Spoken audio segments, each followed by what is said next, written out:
I do apologize for the bedhead, but I have just woken up. I have made myself a coffee, and I just saw that the 2025 Goodreads Choice Awards long list has been announced.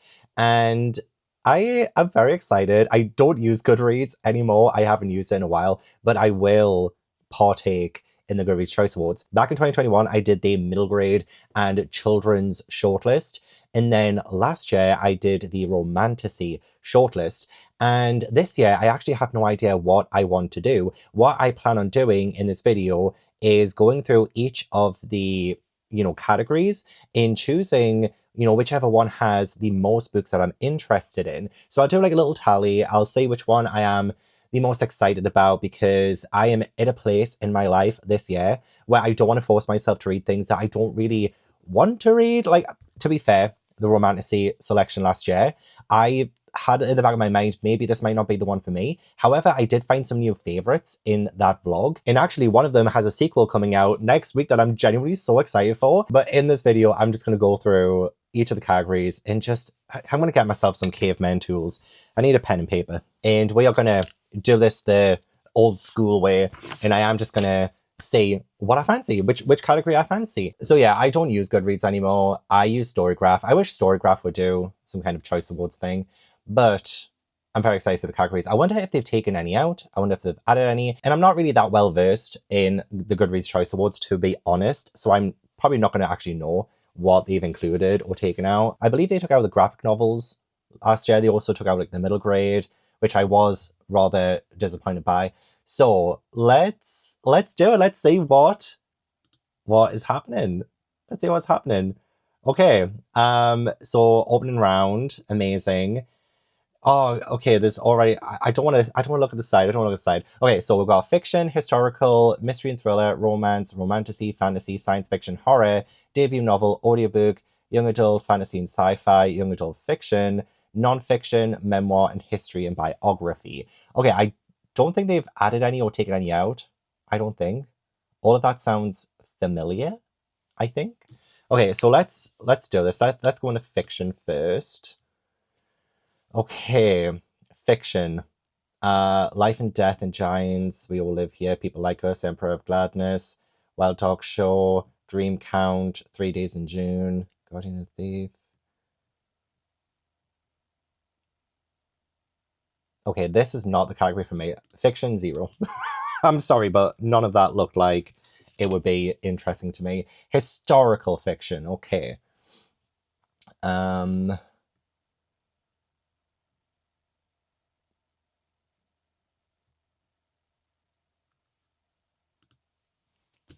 0.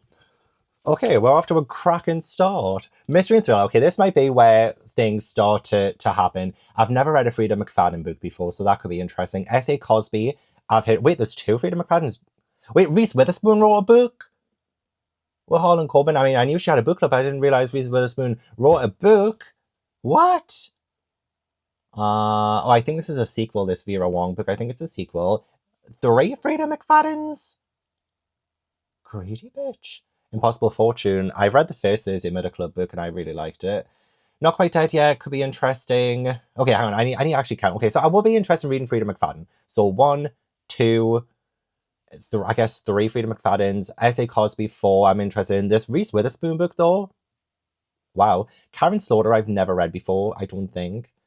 But that could be interesting. So maybe 6. I like that.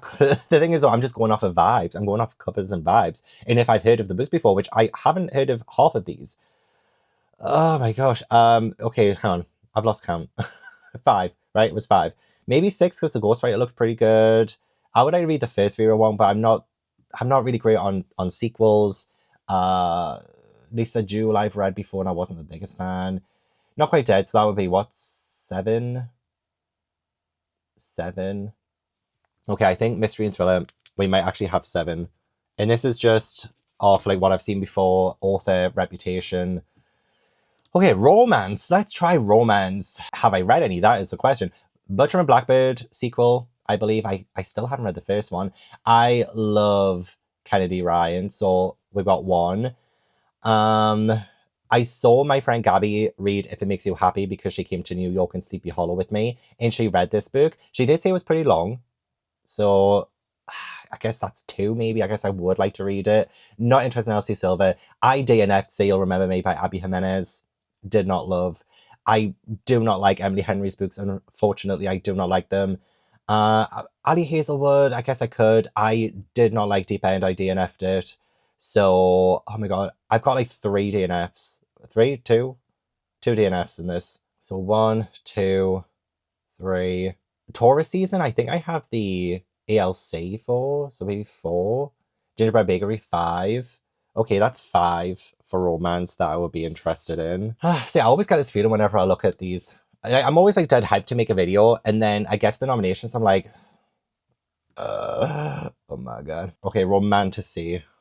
Let's just write that down first. Romantasy. I unhold the irresistible urge to fall for your enemy because it's Harry Potter fan fiction. Night in the Moth.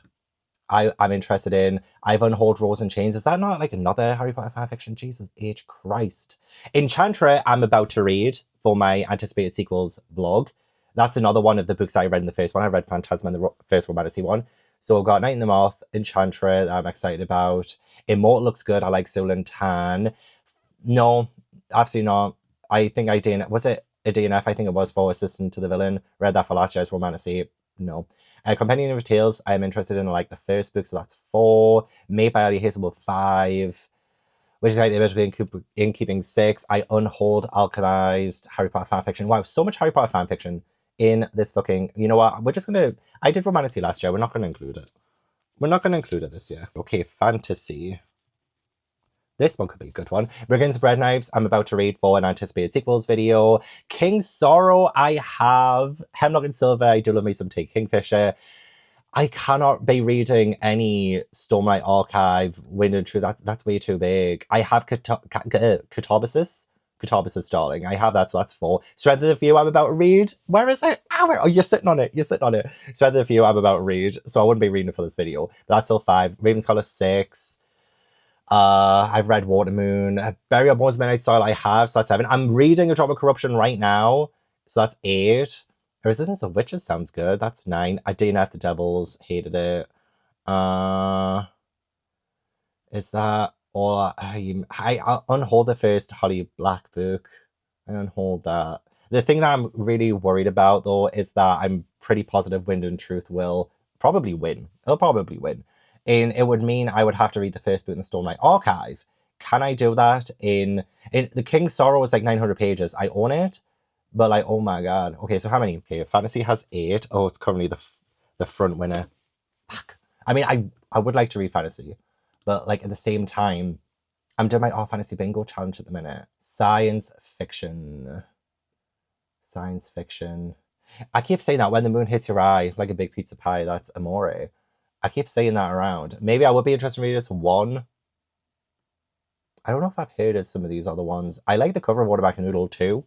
I like the cover.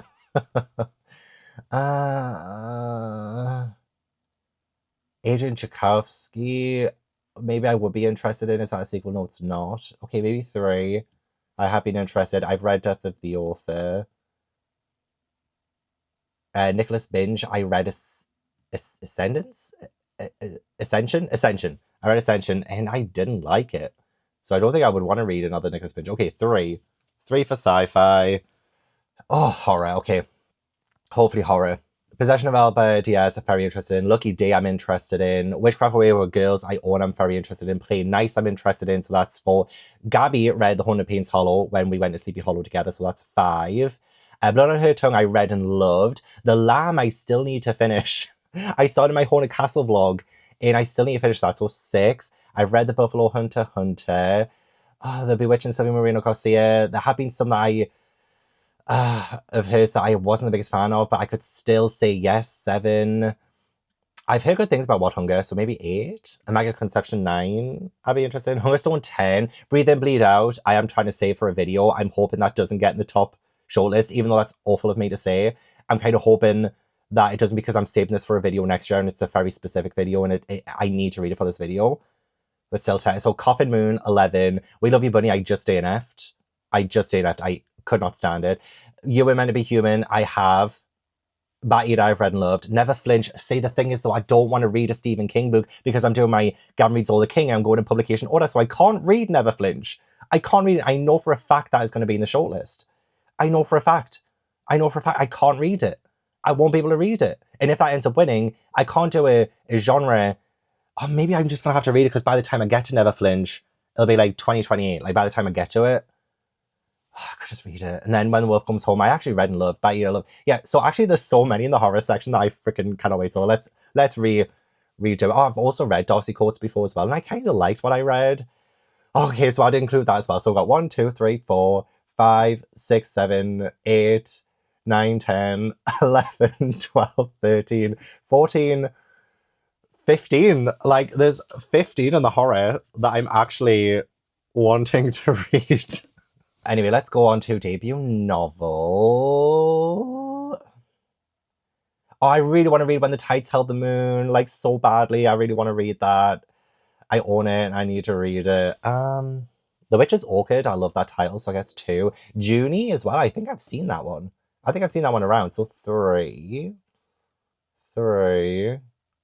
I don't think I've heard of any of the other ones. A Resistance of Witches. Look, anything that mentions witches, I'm going to want to read. So debut, we have 4. I don't think we're beating horror, though. I don't think we're going to be beating horror. Audiobook, we've got Cosby, Henry, Pride and Prejudice, Taurus Season, I have an ELC of. See, the thing is, though, if I picked this category, I would have to listen to all of the audiobooks. And yeah, what was that, like 2, 1, 2, 3, I guess kind of sort of 4, 5, maybe 5 in audiobooks, but I would have to listen to all of the audiobooks for them because that's why they're nominated. There'd be absolutely no point reading the physical books if this is what they're nominated for. Young Adult Fantasy and Sci-Fi. Okay, let's go. I love that cover. Marissa Meyer. Okay, I like her. So that's 1. Rebel Witch. I would need to read the first book. Sunrise and Reaping I've read.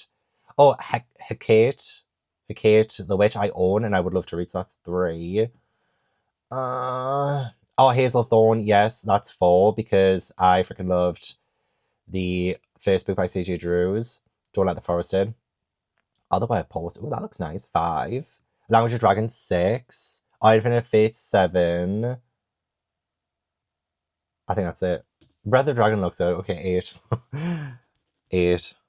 That's actually doing really well. Young Adult Fiction. Let's have a look. We have nobody in particular. That looks sapphic, so I'll say yes to that. So that's 1. Tia Williams I like, so that's 2. When Devils Sing, 3. Absolutely not for Adam Silvera. Oh, and They Were Roommates. I kind of love that title. So 4. Fake Skating, that's a great title as well. 5. Say a Little Prayer for You. I love that title. So 6. Tiffany D. Jackson. 7. Yes, love her.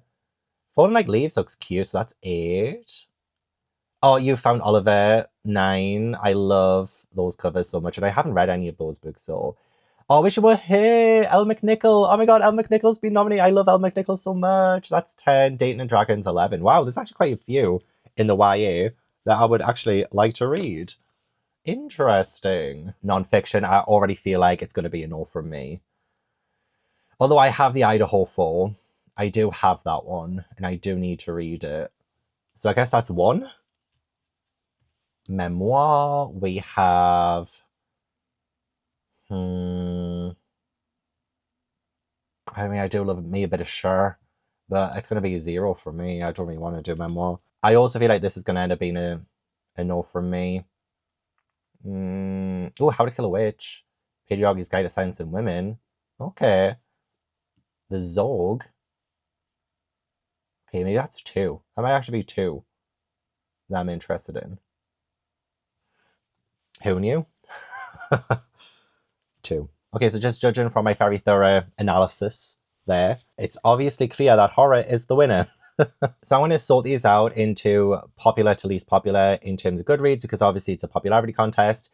So I will sort them all out in ratings order, and I'll try and make a start on them as well. I did this with the Romantasy, vlog last year, and I try to be mathematical about it and start the books that were the most popular, which I knew would get through to the final round.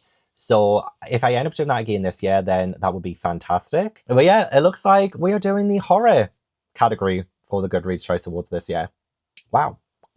Okay, so I have made my little spreadsheet, and we can see it side by side with last year's spreadsheet when I did the romantasy selection. And the ones in blue are the ones that made the top 10. And not everything in the top 10 made the top 10. In fact, 7 and 9 and 12 didn't make it, but 8, 10, 11, and 13 did. So we had a guaranteed top 6 just based off of, the total amount of people who have it on their shelves. And it's the same on the horror side here. I've sorted it into how many people have rated it, essentially. So Witchcraft, Wayward Girls, and then Never Flinch, Play Nice, Buffalo Hunter Hunter, Bad Eater, and The Bewitching are in the top 6. Sorted by how many people have rated it, but also The Lamb, Hungerstone, When the Wolf Comes Home, and Blood on Her Tongue also rounds out the top 10. Then we have The Haunted Paintings Hollow, Possession of Alba Diaz, Immaculate Conception, Lucky Day, We Love You Bunny, How Bad Things Can Get, You Were Meant to Be Human, Breathe In, Bleed Out, Coffin Moon, and What Hunger. In there in the bottom 10 kind of thing. But, as we saw with the romantasy, it didn't have to exactly make the top 10 in terms of how many people have rated it to make the shortlist. So it could still be anyone's game, but I do think the top 5 will definitely be in the top 10. I think, without a shadow of a doubt, that the top 5 will definitely be in there. And it sucks because the frickin' Stephen King book is actually book 4 in the Holly Gibney series. The Outsider is book 1, which I haven't read. And I would have to read it in place of Never Flinch, which I hate doing. Because that's not the one that's been nominated for the Goodreads Choice Award. I'm sure it was nominated back in 2018 or whenever the hell that came out. But yeah, I do think I'm going to have to read The Outsider in its place, which I didn't want to do. I had to do that a few times last year for the romantasy books, which wasn't great because I had to do it 3-4 times. Yeah, because I had already read the first House of Earth and Blood, so I was caught up with that series, but that was the only series I was caught up on. But no, if the top 10 becomes the top 10, then I've read 4 of them already, and that would mean I'd only have to read 6 if they do make the top 10. But I was really hoping The Possession of Alba Diaz would be one of them, because I would love to read that book. Same with You Were Meant to Be Human. I also own it, so it would be nice to read. Breathe In, Bleed Out. I do hope it makes the top 10 for Brian, but I really want to save that for a video next year. Coffin Moon I was very interested in, and What Hunger as well. So anyway, it's fine. I feel like it's, this is just to help me in the meantime to start picking what to read. If I have any time, I will, dip into the long list. And by doing it this way, it means that I'll hopefully not have wasted a read, which it never will be a waste because, I do feel like I would want to read everything on this list, to be honest. But it would be worthwhile to be strategic and start with the books that are more guaranteed to be in the top 10. Let me grab these books. So these are the books I already own and have on my shelves. Breathe In, Bleed Out by Brian Macaulay. Most likely not going to get in the top 10, unfortunately. You Were Meant to Be Human, Andrew Joseph White. Genuinely would have loved to have read this for this, but it's so far down on the list, it might not make the top 10, but I'm very hopeful that it will. Blood on Her Tongue, Joanna Van Veen. Looking likely that's going to make the top 10, but I've already read this one and freaking loved it. When the Wolf Comes Home by Nat Cassidy, another one that I really loved, actually. And this could potentially make the top 10. It's currently number 9, according to how many ratings there are. The Lamb by Lucy Rose, currently number 7, and I still need to finish it off. I'm on page 82. I will probably start back from the beginning, though, for that. Bad Eater by Kylie Baker, another one that I actually loved. The ones I've already read on this list are ones that I love. Currently number 5. And I think it will make the top 5. Buffalo Hunter Hunter, Stephen Graham Jones read, and I did really like this one as well. And it's looking likely because it's at number 4. Stephen King, The Outsider. Look how sun damaged this is. That is ridiculous. I need to get a new copy of this to match the Storyteller editions I have for all the other paperbacks. But I would be reading this in place of Never Flinch, unfortunately. But I know one of my friends, Gabby from Gabby Reads, read this recently and actually really enjoyed it. So I'll keep an open mind. And then the number 1 book in terms of how many people have rated it is Witchcraft for Wayward Girls by Grady Hendrix. I think I will probably start with this one because it's looking extremely likely that this will make the top 10. Oh, and I almost forgot We Love You Bunny, which I did DNF just yesterday. So I don't mind if this makes the top 10 because I can just give my reasons why I DNF'd it and take another book off the list. But I'm also kind of hoping it isn't in the top 10. It's quite low down. It's like 15th on the table. But yeah, I'm kind of hoping it's not because I would like to discover some new favorites. And I didn't like it. I'm sorry. Okay, so my history with Grady Hendrix is that I have loved some of his books and really despised some of his other ones. So, My Best Friend's Exorcism, love this one. My favourite one, absolutely. We Sold Our Souls, an earlier Grady Hendrix classic that I did actually only read about a month or 2 months ago, and I actually loved this. I thought it was fantastic, but it was one of his earlier ones. Horrorstone I did like, but it was like missing a little bit something to it, but you know, still good enough for me to continue holding on to it. And then I read Southern Book Club's Guide to Slaying Vampires, and that was good, but it was something that I ended up unhauling because I was just like, eh. And then The Final Girl Support Group, I really actively did not like that book, unhauled it. And then How to Sell a Haunted House, terrible. Hated it. So that one has also been unhauled. So there was a bit of a slippery slope with these Grady Hendrix books. A lot of his newer stuff is just not really for me. But I'm hoping that Witchcraft for Wayward Girls will buck the trend. I'm hoping that this one I will actually end up enjoying way more. It has been just over a week since I filmed the introduction to this video and I wanted to start my Goodreads journey, but I was in the middle of something else. So I do have sprints with Steph and Jade on Patreon very, very soon. So I'm going to start reading this today. And I have been told that this is not as witchy as you might expect it to be, so I am going in with lower expectations and hopefully that will help me enjoy this more.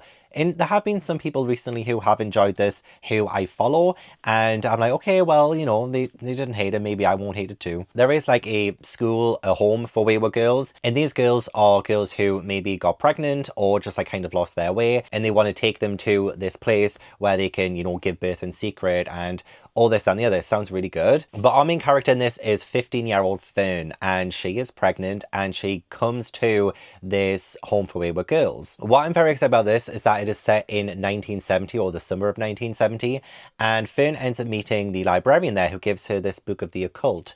And I think from there we have the introduction of witchcraft. So honestly, on paper that does sound fantastic, but then again, so has every single Grady Hendrix book that he's ever written, and I have been let down by the last 3 that I've read. Let's get it on.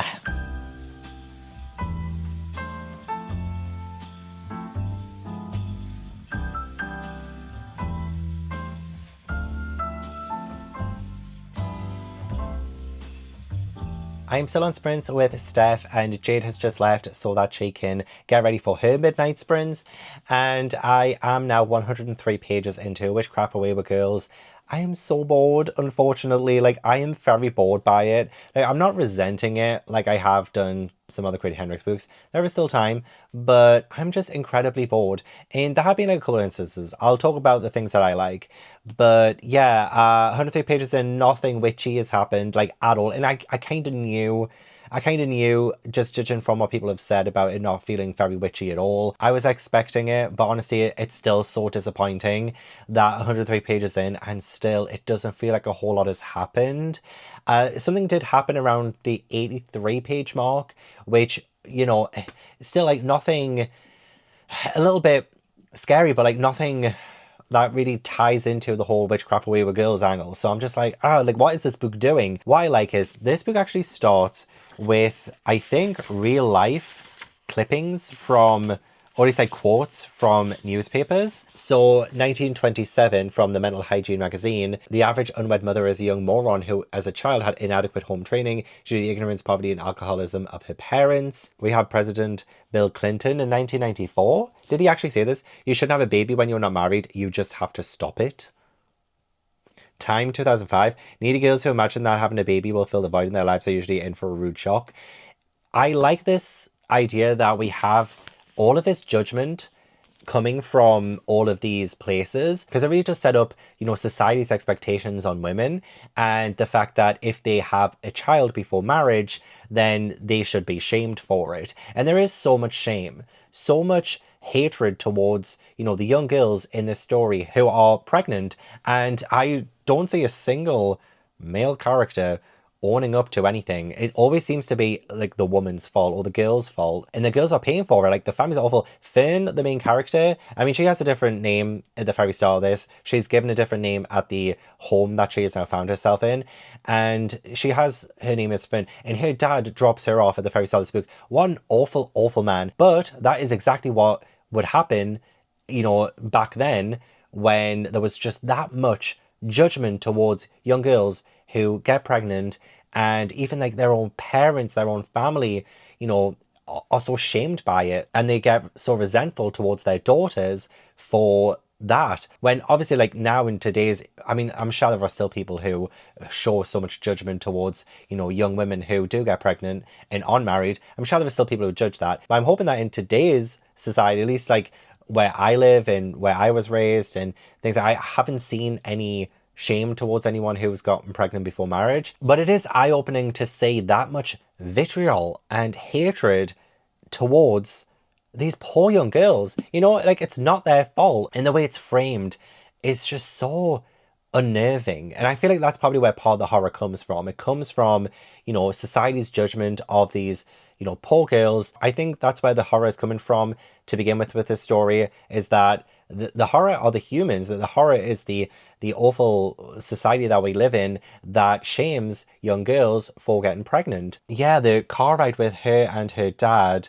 at the start was so uncomfortable. I just felt genuinely, I think I like Fern as a character. I'm not 100% sure yet because, again, like, not really a whole lot has happened. I feel so much sympathy for her, 100%, but I don't know if I feel connected just yet. And so, yeah, the next like, kind of horrifying thing that happens is when Fern is getting examined by, you know, the doctor at this place, and he's a man, she's never met him before, and that whole scene again was very uncomfortable, and I can't imagine what it's like. And I'm pretty sure that even if, you know, someone knew who the doctor was, you're in such a vulnerable position when you have to be examined by this man you do not know. That did get under my skin, even though I can't possibly imagine that. You know, I'm a man. I obviously can't get pregnant, and I will never be in that situation of getting examined. But, like, I could feel it in that scene, like how uncomfortable that was for Fern and how much she didn't want to do it. And that's a little bit traumatizing, honestly. Like, so that was like the next horrifying thing that happened. But then after that, we just get into pages and chapters of just kind of almost describing their day, and their days are very boring. Like they have like lectures every now and then, they're talking about like cleaning. I've taken photos of like the pages and stuff because I don't want to annotate this. It's not something that I think I'm going to end up keeping, so I don't want to annotate it and not be able to donate it afterwards. But yeah, we're just talking about meals. Salads are always on the table: hot dog salad, tuna mushroom salad, cooked cabbage salad. They had liver once a week. I woke up the next morning, did it all over again, 5 days a week, all day long. They marched through their schedule. So, like, maybe that is the point. Maybe the mundaneness of the, like, first 100 pages of this book is kind of to show you that they're at this home now and nothing is really happening for them. I guess maybe that's the point. They feel very stagnated, even though they have this thing growing inside of them that is obviously, like, life growing inside of them. So you would think that they would have progress, but the things that they're doing themselves is making them stagnant, and it feels like it's stunting growth, not, you know, developing growth. So I don't know if maybe that's what Grady Hendrix was trying to go for, but I don't like it because I'm just like, it was just so boring. Oh, there was actually a line that I thought was actually pretty good, and it was a little bit, I mean, it's true to real life. I just like the metaphor of it. Their bodies reshape themselves with each passing minute. Their bellies becoming bloody cauldrons brewing babies. Placentas filtering oxygen from red blood cells, all of it happening in the dark, hidden away inside them. That is unnerving. Obviously, like, this happens in real life, like when, you know, you're pregnant, your body is changing like every single minute, every single second, everything's changing, and oh my gosh, you know what I mean? So I totally get it. And that line there was like, oh, and it's actually tying to like witches by calling their bellies bloody cauldrons. Like, okay, we're going somewhere with that. If we can now tie that to witchcraft and make that the prominent theme of this book, but there's just nothing happening. There is genuinely nothing happening. Well, I mean, something happened on page, was it 83? That part was good. This is going to be nitpicky of me, but I'm just going to be nitpicky. Let me. I don't like it when an author lies in order to bring a scare into it, to try and be scary. Yeah, so now Fern is by herself, And Wood creaked to the other end of the bench and her blood froze. The bench shifted slightly beneath her. Oh, this is not a spoiler, by the way. The bench shifted slightly beneath her butt and she knew she wasn't alone. She forced her head to turn and saw a darker shadow at the other end of the bench. Every single girl had been upstairs in the Kong, okay? So this is Grady Hendrix telling us straight to our face that this can't be any of the other girls because every single girl had been upstairs in the Kong. This was someone else. Slowly, Finn started to stand. Maybe whoever this was would let her go. The shadows stood quickly. They were small, the size of a child, and they came at Finn fast. And Finn wanted to run, but she couldn't move quickly enough. And they were touching her, and she smelled chocolate. And Holly stood belly to belly with her, looking up, eating a half-eaten clock ball away from her mouth, chewing. It's fucking Holly. One of the girls. It literally just said every single girl had been upstairs in the Kong. This was someone else. It's like literally the narrative is telling us this was someone else. And no, it wasn't. No, it wasn't. I know that's probably like really nitpicky and stuff, but I was like, you just try to have a scary scene there. This is a kind of example of a Grady Hendrix where like there was like genuinely nothing scary. It's reminding me of Goosebumps. It's reminding me of R.L. Stein. That is R.L. Stein writing right there. You little fake out. There's nothing has happened up to this point. Why are you giving me a fake out now? All of the girls were in the Kong. It had to be someone else. Oh, it's just Holly. Eating a fucking chocolate bar. On the same fucking bench you're sitting on. How did you not see her?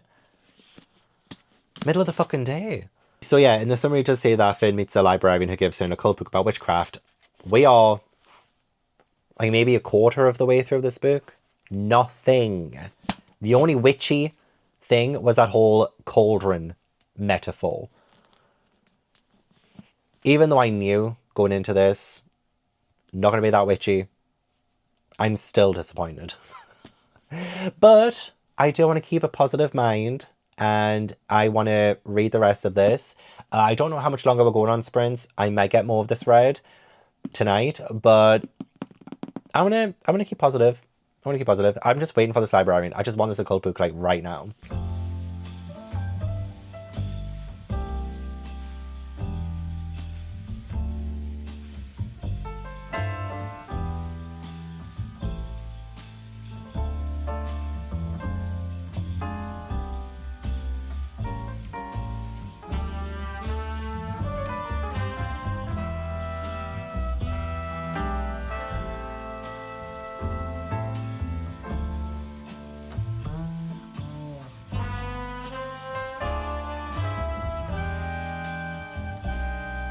I just had to scrub my face because I opened one of the packets of the cat food and it just sprayed into my face. It went on my forehead. It went onto my lips. I mean, I do like cod, but I wasn't hungry. I wasn't hungry at that moment. I didn't want it. So I apologise if I look a little frazzled.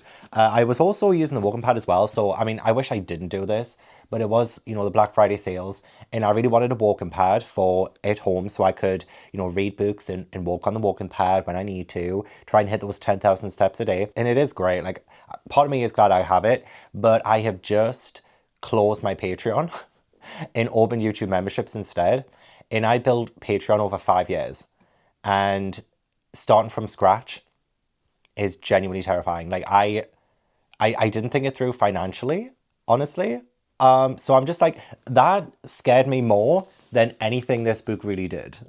Like, I feel like that's where I'm going with this whole point, is that I'm just painting a scene of what's going through my head, where I'm at personally, as I'm, you know, starting this vlog properly. I'm frightened.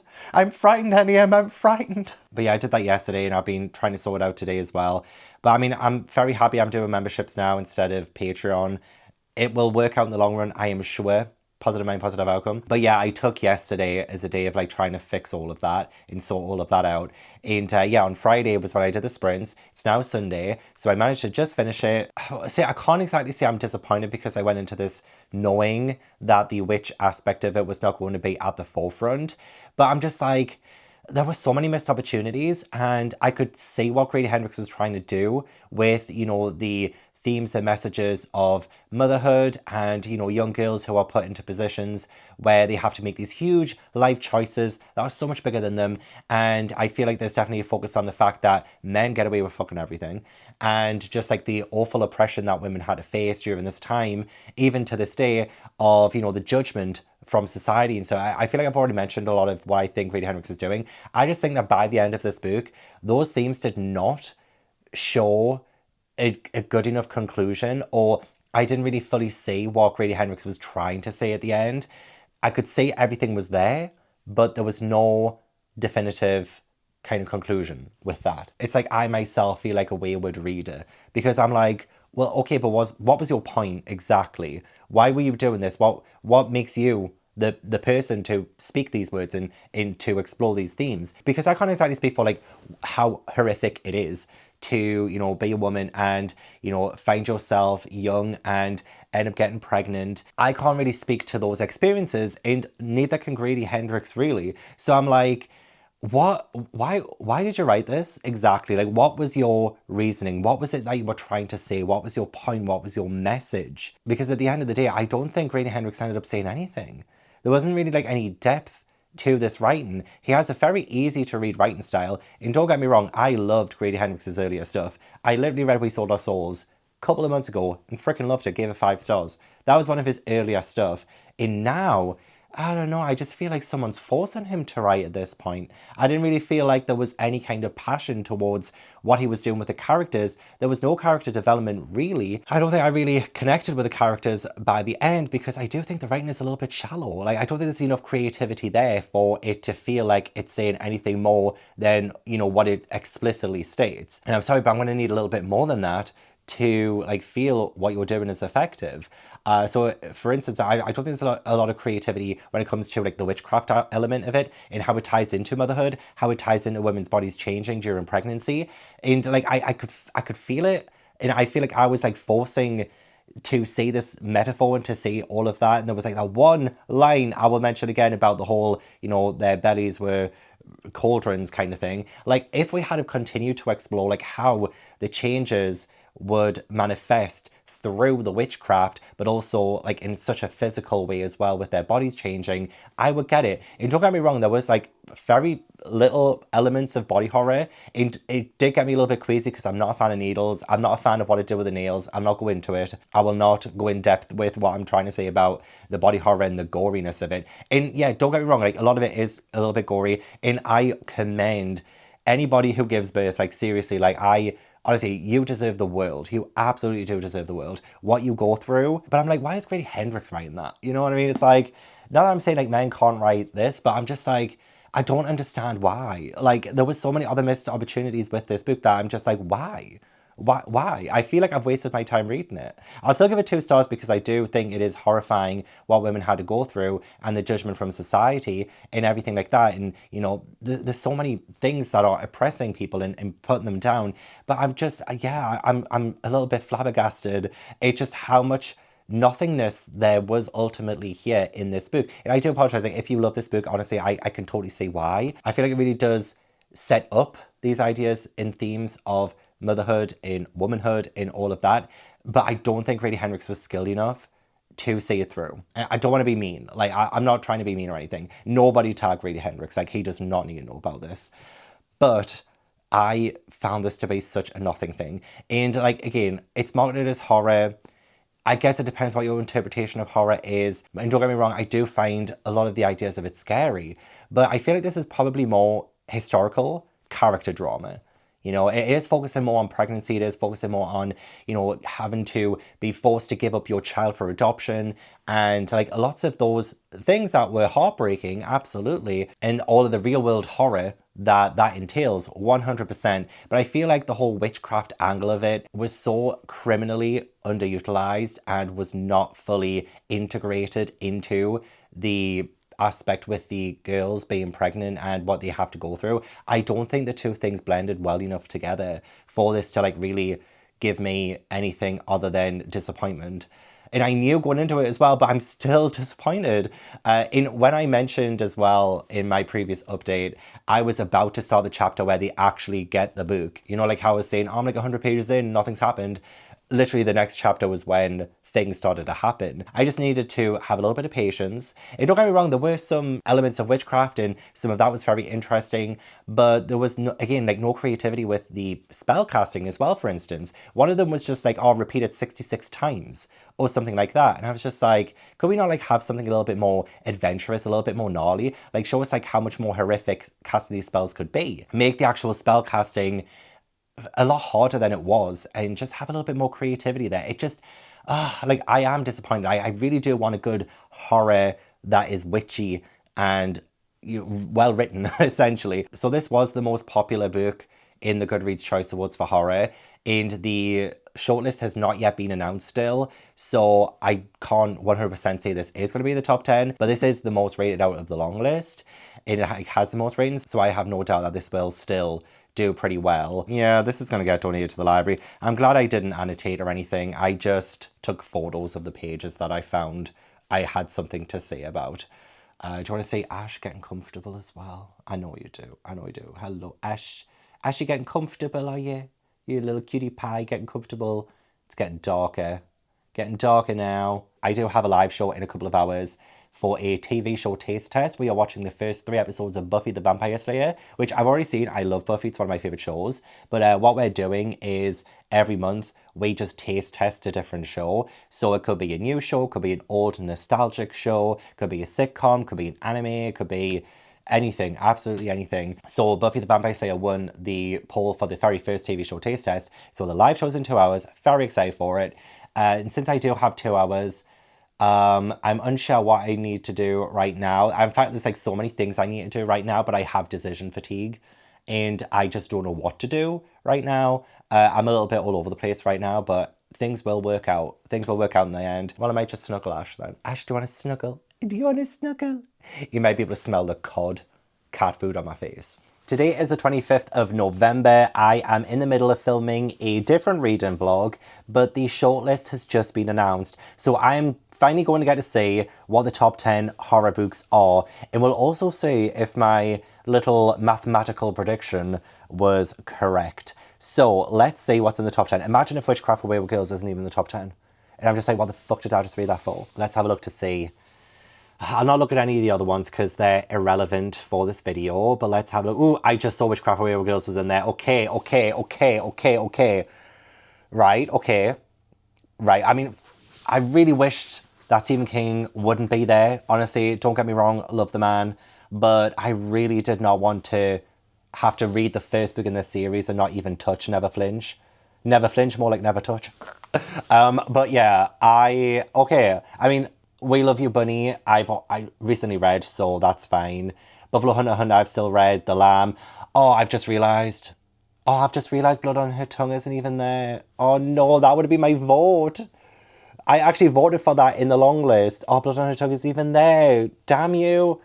Okay, so Bad Eater in Other Names for Cora Zhang by Kylie Baker I've read. Now I've read Witchcraft for Wayward Girls by Grady Hendrix. Buffalo Hunter Hunter I've read by Stephen Graham Jones. We Love You Bunny by Moreno-Garcia I've read. And I'm halfway through The Lamb by Lucy Rose from months ago. So a few of the books that I had already read are now no longer in the top 10. So we do have, which actually I'm kind of glad at because I would like to read them in this vlog, to be honest. I've just realised as well, When the Wolf Comes Home isn't even in the top 10 either. What?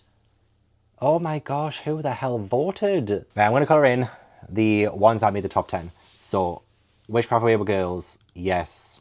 Never Flinch, yes. Play Nice, yes. Buffalo Hunter Hunter, yes. Bad Eater, yes. The Bewitching, yes. The Lamb, yes. Hungerstone, yes. When the Wolf Comes Home, no. Blood on Her Tongue, no.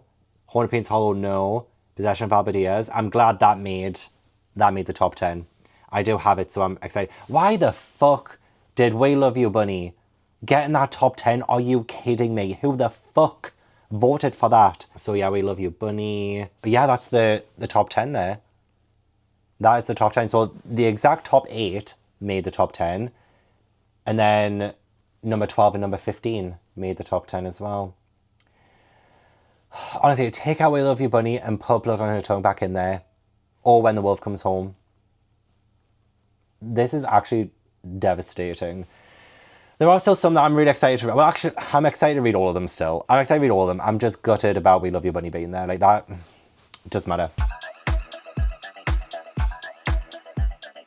So there are 3 books that I've already read prior to this reading vlog, and they are Bat Eater by Kylie Lee Baker, The Buffalo Hunter by Stephen Graham Jones, and We Love You Bunny by Mona Awad. So what I thought I would do is I would include the footage from the vlogs where I read these books, and they are coming from the vault, per se, just so that this will feel more like a complete reading vlog rather than me, you know, like trying to rush rereading them and giving you my fresher thoughts on them. So if you are okay with that, I will include the clips from those vlogs where I read them throughout this vlog so that I'm not just bombarding you with some past footage. And I did read these like at the start of the year, the middle of the year, and quite recently too. So it'll be pretty cool to see the evolution of the reading of these books and my home as well as me as a person and, you know, all the physicalities of that. But let's start off with my review of Bat Eater. So my train is at 10:30. It is currently like 9:10 a.m. and I do want to start Bat Eater by Kylie Lee Baker. This will be my last book of the video, but I am hoping to read it all on the train.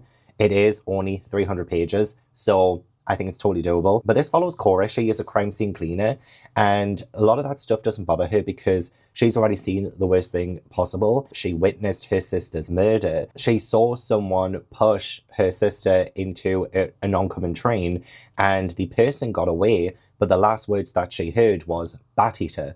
So I don't know what happens after that. I am in love with this edition of it though, because this is from Evernight, and I am really, really hoping I enjoy this. Because me and Evernight had a bit of a rocky start. I was not loving their original picks at all. And so I did cancel, and then I just like get the book whenever it sounds good to me. Like I say a spoiler for what's coming. So I'm like, oh yeah, that sounds like a great book. And that worked with The Eyes Are the Best Part.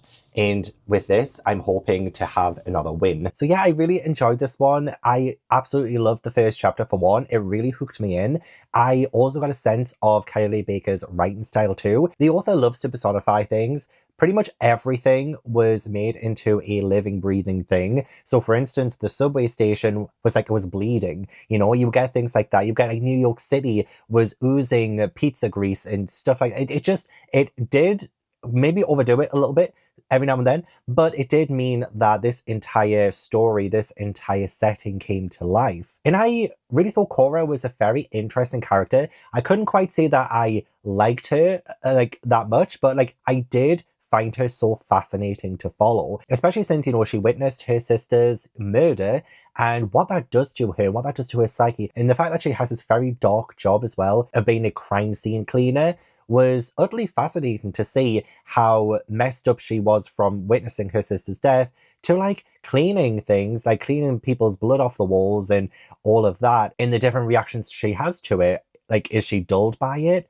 Or is it making her worse in the long run? You do really feel like this huge character arc in this story for Cora. One thing I didn't realize before going into this, and I definitely did realize when I saw that the book was dedicated to all those we lost in the pandemic, in saying that the story, well, chapter 1 was set in April 2020, and then we go a few months later to like the rest of the story, I didn't realize that we would be having such a prominent thing with COVID-19, but it obviously makes sense because I had no idea Bat Eater was actually a racist nickname given to a lot of Asian people during this time because of all of the Asian hate and the racism that sprouted from the fact that COVID-19 originated from China. So yeah, a lot of people got so much hate for it, and unfairly so too. Like, you really do see the ugly side of humanity after something like that happens in the way that they treat other people. It's just so awful. And so it was interesting to follow the fact that we had this recurring thing with a lot of the crime scenes that Cora would go to, as well as her 2 colleagues. And I really enjoyed her 2 colleagues as well. They had such a good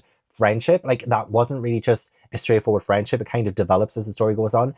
But I really liked their kind of dynamic. But you do see that there is a lot of Asian people who are being killed or maybe taking their own lives. You don't really know or get a sense of that to begin with. But then you see at pretty much every crime scene, there is a bat at this crime scene, or like a dead bat. There was one that was taken out of a bath. And honestly, like, the descriptions of it was so like disgusting. There was so many disgusting descriptions in this, let me tell you. Oh my gosh, it made my stomach turn. I could never be a crime scene cleaner. I'm just saying, I could never ever do that. And I feel like maybe Kylie Baker was at one point, because how in the world do you describe it so well?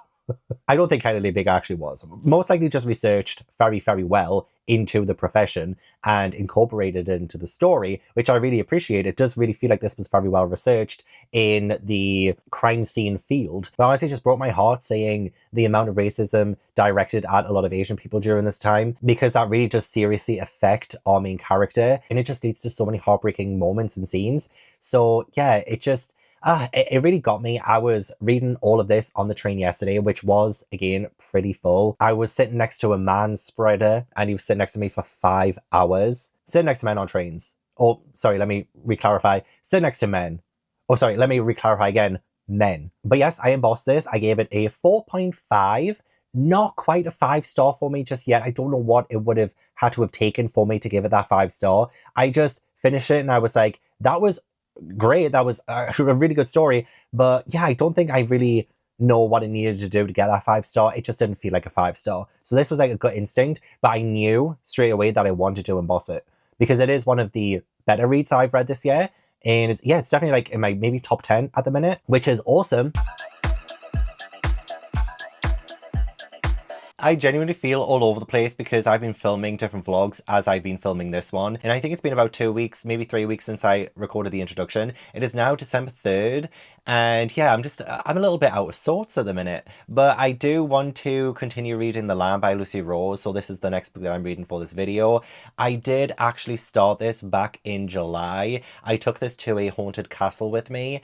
And I did a whole Escape on the Haunted Castle series on my channel for vlogs of Halloween. And this was the final book that I needed to read in that video. However, I didn't get a chance to finish it. I ran out of reading time. So I'm going to continue it and finish it off in this vlog, which I'm kind of glad about because I've had this on my currently reading on Storygraph for the last however many months it's been, like 5 months. I saw this 5 months ago and I just want to clear my Storygraph currently reading because I have another one on there as well that I need to finish by the end of the year. But I am on page 82 of this and I have been enjoying it. From my memory, from my recollection, I have been enjoying it. I do like stories that feature sort of cannibalistic characters, and mainly because cannibals scare me so much out of any other kind of horror entity. I would want to say like anything that resembles a human but isn't quite human. So like cannibals eat humans, zombies eat humans. Those are probably the things that I'm scared of the most. So I do like it when I get a good little cannibal story every now and then. Well, this one follows Mama and Margot. They live in the woods and they sometimes need traps so that people who are wandering nearby will have to resort to come across them and seek shelter in their cottage. However, Mama and Margot, they do, eat and whatever to the strays that they end up finding. I mean, they call them strays. They are like the lost souls, the people who wander, and they take them in and do unspeakable things to them. So I kind of love that premise. And yeah, so far I have been liking it in the first 80 pages. The atmosphere hasn't been incredible, but the strangeness of this has been, because the relationship between Mama and Margot is so utterly weird. And the things that, Mama does obviously is despicable and disgusting. And they do just some weird shit every now and then as well. I'm just like, oh, it takes me back a little bit.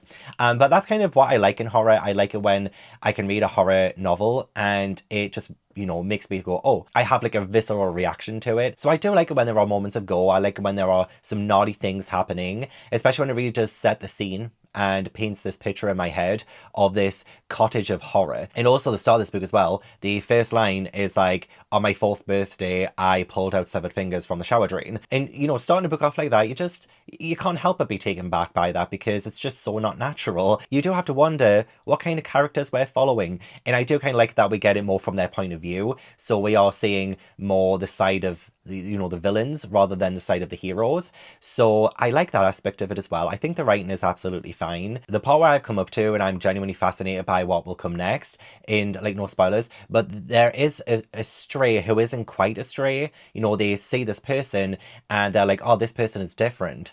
And now I'm going to say exactly what that entails for them. Will that change what happens? Are things going to continue happening? Is this a false sense of security? There are some intriguing questions that I have now that the plot has shifted to this new direction. So the book is only 328 pages long, so it's not very long. I do think if I just sit down with a coffee and just finish this book today, I absolutely can do that. And then at least that's like another book ticked off of my Goodreads Choice Awards vlog, which, you know, I do want to get back on track because I don't love it when I feel a little bit all over the place. But if I finish this book, I feel like we'll have made great progress and I'll be able to feel like I'm organized again. Okay, after 5 months, I have finally finished The Lamb, and I did listen to the rest of it via audio. I did finish it off when I came home from the gym. It got really dark really quickly, and it was actually kind of nice. It's like the first time I've actually listened to an audiobook at the gym. Usually the music is a bit too loud, but I think because I went during a bit of a later time, it was extremely quiet and the music was not as loud. So it was actually very nice to just crack on with working out and listening to The Lamb. And I will say I wasn't really the biggest fan of the audiobook. This book is told from the point of view of Margot, who is the child in this scenario. I can't remember exactly what her age is. I can't remember if it was actually said in the first part of this book, but yeah, she must be on the cusp of being a teenager because there is the exploration of her menstruating and all of that. So this book is told from her point of view, so we do get a little bit more of a, I guess, a childlike kind of narration, and sometimes that can be really effective. For instance, I read Incidents Around the House by Josh Malerman a few months ago and I really enjoyed that. And this one, this is a very intense kind of thing to explore with the cannibalism that I don't think we quite got there with the overall tone of the story. It's weird because I would probably say this is more like domesticated cannibalism, which is weird to say, but I don't think this really honed in on exactly the horror of what they're doing. I mean, absolutely it is just like based off of just idea alone, but I don't think the author actually pushes the envelope as much as, well, I don't know if maybe I'm just saying this because I have read actual extreme horror where there are cannibals involved. For instance, Off Season by Jack Ketchum. That one really terrified me, but that is extreme horror, whereas this is not extreme horror, it's just horror. But yeah, I feel like maybe I've spoiled myself at cannibal stories because I started with such a strong one in terms of like how visceral and gory it is. This one never quite gets there. It's more of an exploration of a mother and daughter relationship and how that develops over time, how bodies change, and I guess like the metaphor of, you know, eating human bodies and your own body changing. Maybe there's like a little bit of a commentary on that, but I don't think this book really utilized that theme as much as I really wanted it to. A lot of this book was actually them being hungry and just trying to find something to eat, which I don't fully love. It's a little bit like, you know, watching The Walking Dead and getting the episodes where nothing's really happening. They're just trying to find food to survive, which obviously is a bit different with this because the food that they want to live off of is human meat. But, you know, human meat doesn't exactly, you know, show up on their doorstep every day. So there is a lot of this that just isn't really that exciting or that interesting to read, unfortunately. But, you know, it was still fine. It was still a pretty good read.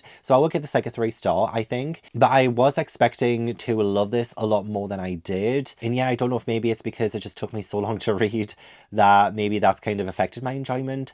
But no, I feel like the first part of this book was so memorable, especially since we are being introduced to this family and what they do, that once that initial aspect is over, it's not as interesting anymore. If anyone knows any good cannibal stories that isn't extreme horror, please let me know. I don't really want to read another extreme horror, to be honest. I might do a vlog on reading some extreme horror, but it's not really the kind of genre that I'm personally into. But if there's a horror story with cannibals that I haven't read yet, shout it out down below. I would love to know what it is. But yeah, I hope you enjoy my kind of festive look of the library room, although you can only see really a small snippet of it. You can see my tree, and it's the perfect time to wrap up this review because I can hear one of my cats in the litter box, as per usual. I have just come back from training and I have started my next book, Play Nice by Rachel Harrison.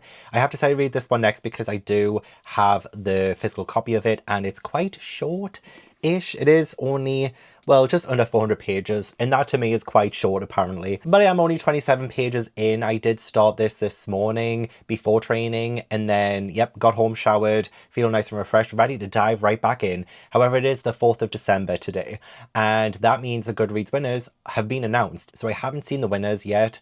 I'm gonna react to the horror winner. Hopefully it's one that I'm gonna like. I really enjoy Bad Eater, so maybe Bad Eater, out of the ones I have read so far, is like my winner. my winner in my heart. So fingers crossed for that. I really hope it's not freaking Grady, Hendrix or Stephen King. I really hope it's not one of them two. But yeah, this one I'm enjoying so far. We follow Cleo, and I love the first chapter of this because she really solidifies who she is as a person. And I love how like carefree she is. I love her personality. I love that she was kind of challenging a man in the first chapter as well. And she says something like, oh, the best way to find out how a man is to bruise his ego, like see how he reacts. And I feel like that is like so true. Like that is so interesting as well, because yeah, a lot of men do prioritize their egos over everything. So if you want to find out what kind of person they are, bruise it. So I love that. But this is mentioned on the back, so this is not a spoiler. But Cleo's mother dies at the very start, and she has to go home to just, you know, like see the family, see her sisters, and that's kind of what she's done. She's arrived back home. She has seen some of her sisters, and she is talking about her mother and what she, you know, used to do, and the divorce that her mother and her father went through. And very slowly I'm finding things out about like how weird things were. So I have just found out about Cleo's mother writing a book about the house. And according to the back of the book, the house was supposedly possessed. It was supposedly haunted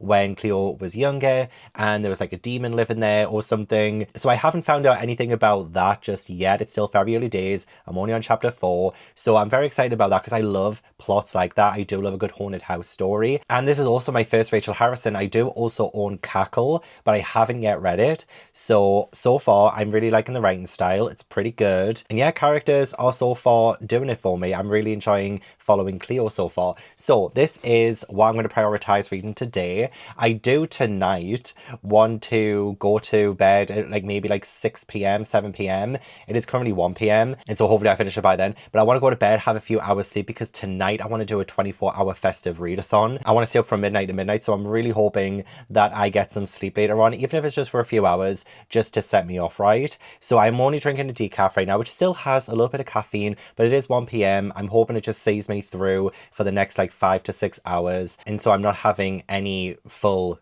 proper coffee today. So I'm going to be exhausted. I am sure I will be exhausted. But anyway, enough rambling. Let's react to the horror winner. Okay, it is loaded. So 2025 Goodreads Choice Awards, explore the winners chosen by readers. Apparently there were 7.5 million votes. I don't know what the votes were last year or the year before that or the year before that. Like, is that good? Is that less than usual? I have no idea. So let's have a look. Please don't be Grady Hendrix, please.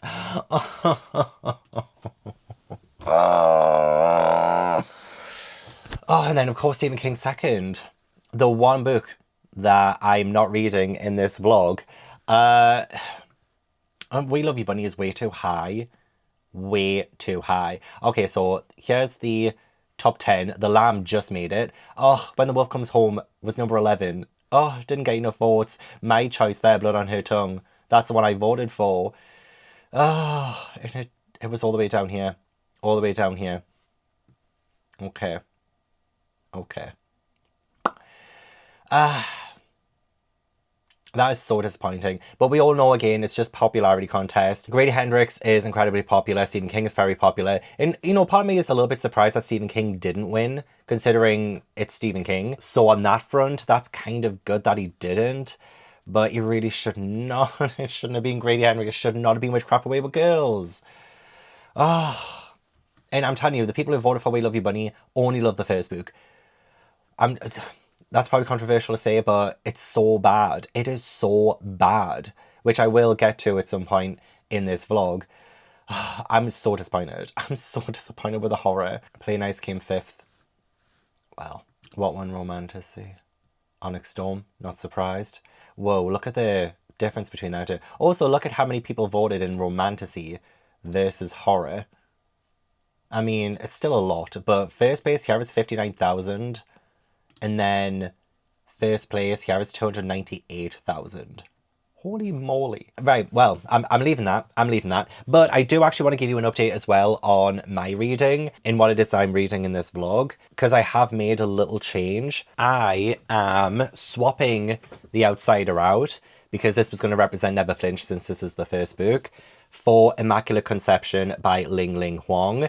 So I was talking about this with my patrons, now channel members, and I was saying like how much I didn't want to read Stephen King because it will mess up my Gavin Reads All the King series.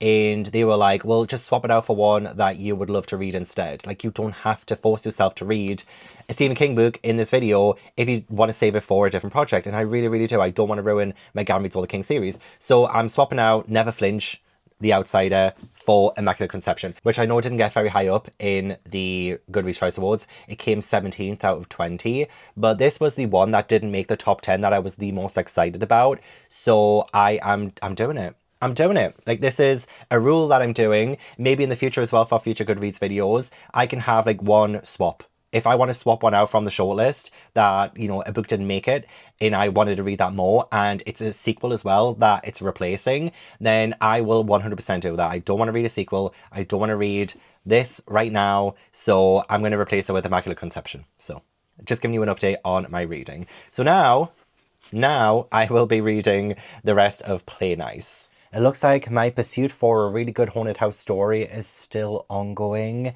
I wasn't in love with this. It reminded me of all of the missed potential that How to Sell a Haunted House by Grady Hendrix had as well.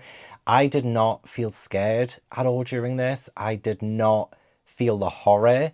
This one, I think, delves a lot more into character drama with family. So there is a lot of demons within family and the past and how unreliable our memories can be and how that affects us even into our adulthood. So a lot of demons come from childhood. A lot of demons come from maybe abuse that you faced while you were a child, and stuff like that really does seep into the narrative, which honestly is great in terms of like it's well written, it's well explored, but I don't really want to read another, oh, this is all kind of metaphorical kind of thing, especially when it comes to horror. I just want, like, horror comes in all different shapes and sizes, so different for every person. So what I want in horror is just something that is literally going to scare me. And a lot of times I do find it quite beautiful when we do explore the more metaphorical side of horror, such as like in The Lamb by Lucy Rose. There was a lot to do with like cannibalism and bodies and stuff like that, so I could see how the two would intersect. And so in this one, with the whole like devil and the demons coming through and the way that that affects us into our adult lives, and especially showing us that through Cleo, who again doesn't have the best memory of being a child. So we're just saying how all of that affects her now. And yeah, it's great in terms of the mental health representation and giving commentary that women are not crazy, even though a lot of men would like to label women that way when they have certain reactions to certain things. So this book definitely demonstrates like how there is that double standard there when it comes to men. So all of that is again fine and well. I'm not contesting how well written this is. I was just like predominantly bored for a lot of it. Once we got over the initial introduction of the characters and we got to the house and Cleo is delving more into it, she has found the book that her mum wrote about it, and with Cleo as a child as well, so she's learning through that as well. So we have a bit of a story within a story element. That was all fine and well, but then nothing, in my opinion, nothing really scary happened. And the haunted house aspect of it was brutally underutilized. Maybe it's an expectation thing. Maybe I just go into these haunted house stories expecting something a lot more haunted, but it hasn't deterred me from trying to read more Rachel Harrison books in the future. I do still have Cackle in my library room, just in there. Don't know if you noticed, but yeah, all my doors are taken off of the library rooms, so I can just like go straight in. It looks so much better that way. So yeah, unfortunately, not my favorite. Probably 2.5, you know, like smack bang in the middle. I liked that Cleo was an influencer. I liked some of the conversations she had about being an influencer and how some of her sisters don't see that as a proper job. Hey, I can totally relate to that. I do full-time YouTube, and sometimes my friends, sometimes my family don't really see that as a proper job, even though I'm keeping a roof over my head, a roof over my baby's heads. So tell me again, it's not a proper job. So I liked that exploration as well. Definitely parts of Cleo that I liked. A lot of unreliable stuff being shared with us, not just from Cleo, but other characters too. But it's mostly boring. I'm sorry.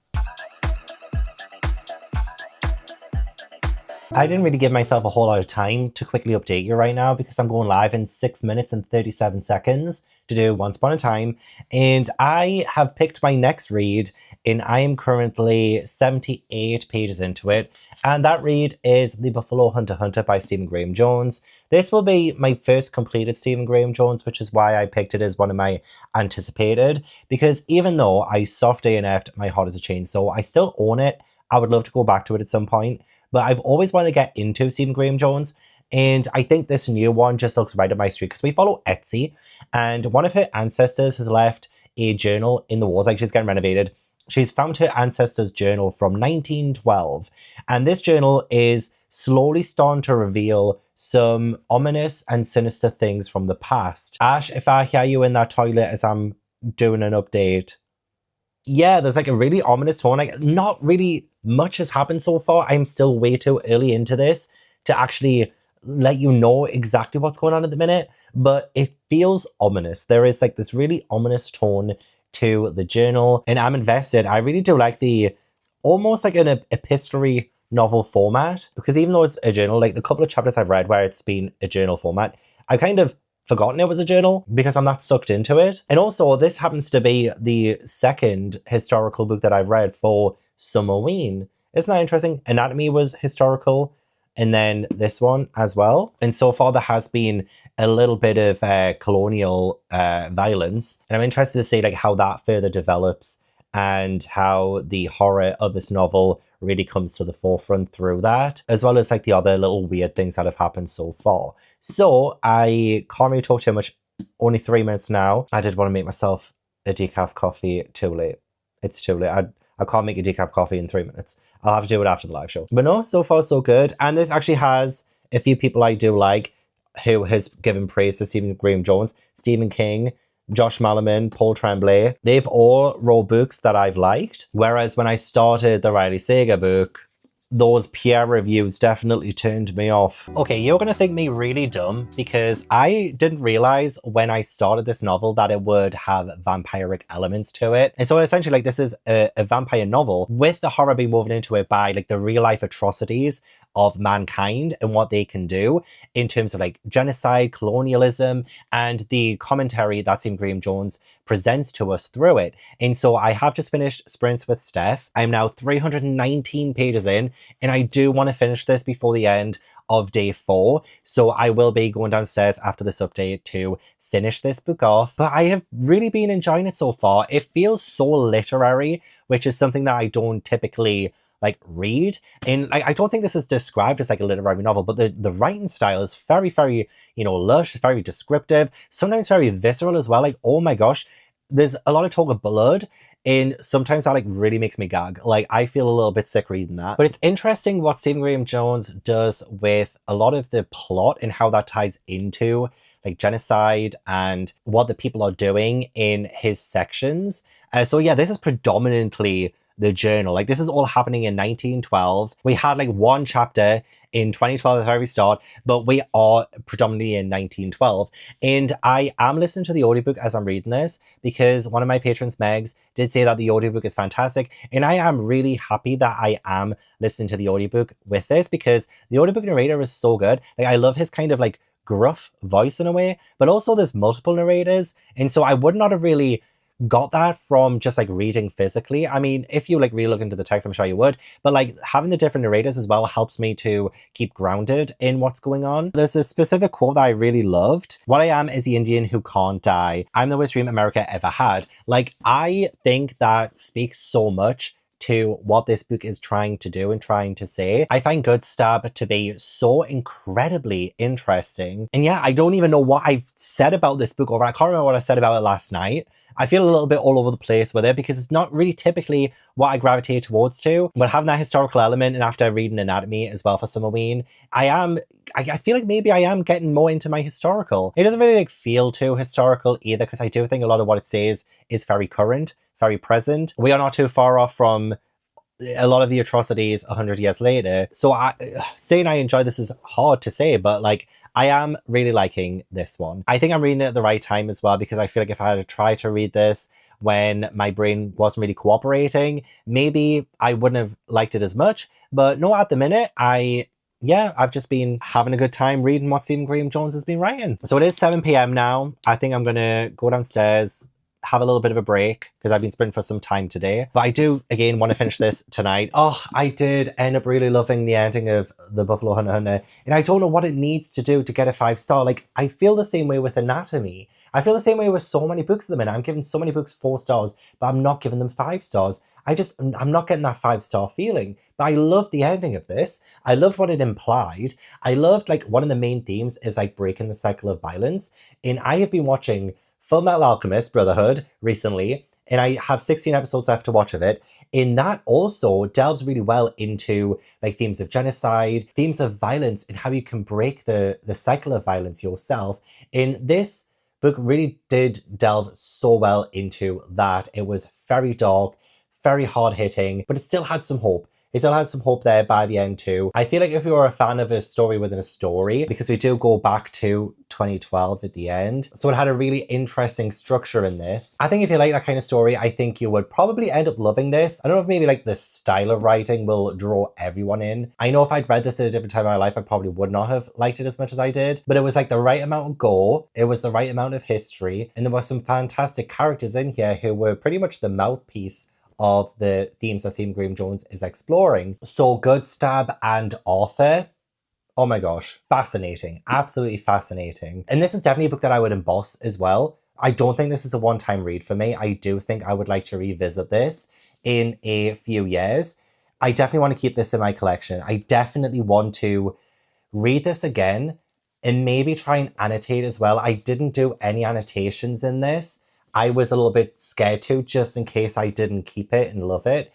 And yeah, I feel like this is one that I could explore and re-explore, re-examine, and think a lot more critically on. Whereas I feel like I just did pretty much a surface level read, my first read of this. I think it was very surface level. I don't even think my review is that cohesive or anything, but I do think this is one that I think would make a good book club book, honestly. You know, a good book to unpack. So yeah, I really enjoyed it. I really liked it. And it's making me so excited to pick up My Heart as a Chainsaw again. Say if I do end up loving that on a second read, because again, maybe that was just the time I read it when I didn't really fully love it, and so I soft ANF'd it. So I feel like maybe I'm acclimatized to Stephen Graham Jones' writing style, and I can give that one another go. I'm sorry, I don't think there's going to be much B-roll in this video. I'm filming about 3 or 4 different vlogs at the same time, so it's kind of hard to keep things on the straight and narrow. But I hope that you can take from the book reviews of, you know, like reading apparently the top 10 books on Goodreads and be okay with that. You know, like there's not going to be that much other than me talking about books, which, you know, is the point. It is the point of this video. But I did finish Immaculate Conception this morning, started last night, and I got so far into it. Like at first I was like, oh, like this is like really good. Like I can totally see the merits of this book. And then I was like, well, I don't know if I'm fully invested. And then I ended up finishing it this morning, made myself a second cuppa, and I actually got really engrossed by the end. I do think we have such a great look into like artistry and the decay of creativity, especially when it comes to AI and things like that, but also how like as artists we can be like very jealous of someone else and how that can affect us. So there was like a lot of themes explored in this that I genuinely loved. So firstly, I do want to say like the horror, again, like it's such a totally different horror, and that's kind of what I'm finding reading the top 10 books from Goodreads, is that every single horror is a little bit different. This felt more like literary, a little bit more sci-fi as well than like horror to me personally, just because of the whole like corporation thing that Inca and Matilde end up finding themselves in, mainly due to the corporation that does the whole like mind thing. And you know, there were like creepy things still happening at the very start of this, but it's in a more like some of it in a more metaphorical sense, some of it in a very uncanny valley kind of sense, where like I kind of felt like something wasn't quite right, but I couldn't quite put my finger on it. But it predominantly focuses on the relationship between Enka and Matilde, and how Enka is so utterly like jealous, like she really wants to keep Matilde close to her, but at the same time, Enka is not seeing her own worth. Like, she is very talented, she's great, but, well, I mean, great at what she does. I don't think she's, like, a great character. Like, there are some things about her that really bothered me, but I do think she ended up getting in the way of her own creativity, her own genius, and how that really affects her.